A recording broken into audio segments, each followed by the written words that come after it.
Sisters and brothers of America,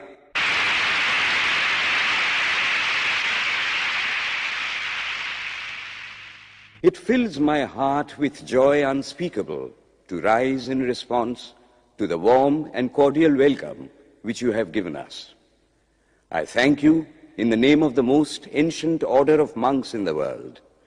I thank you in the name of the mother of religions. And I thank you in the name of the millions and millions of Hindu people of all classes and sects. My thanks also to some of the speakers on this platform who, referring to the delegates from the Orient, have told you that these men from far-off nations may well claim the honor of bearing to different lands the idea of toleration. I am proud to belong to a religion which has taught the world both tolerance and universal acceptance. We believe not only in universal toleration, but we accept all religions as true. I am proud to belong to a nation which has sheltered the persecuted and the refugees of all religions and all nations of the earth. I am proud to tell you that we have gathered in our bosom the purest remnant of the Israelites who came to southern India and took refuge with us in the very year in which their holy temple was shattered to pieces by Roman tyranny. I am proud to belong to the religion which has sheltered and is still fostering the remnant of the grand Zoroastrian nation.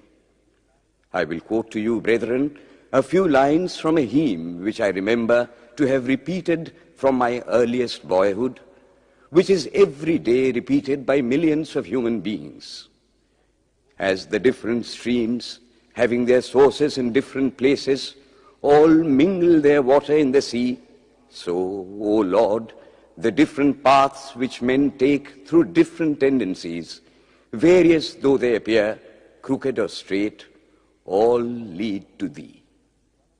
The present convention, which is one of the most august assemblies ever held, is in itself a vindication, a declaration to the world of the wonderful doctrine preached in the Gita. Whosoever comes to me, through whatsoever form, I reach him. All men are struggling through paths which in the end lead to me. Sectarianism, bigotry, and its horrible descendant, fanaticism, have long possessed this beautiful earth. They have filled the earth with violence, drenched it often and often with human blood, destroyed civilization, and sent whole nations to despair. Had it not been for these horrible demons, human society would be far more advanced than it is now.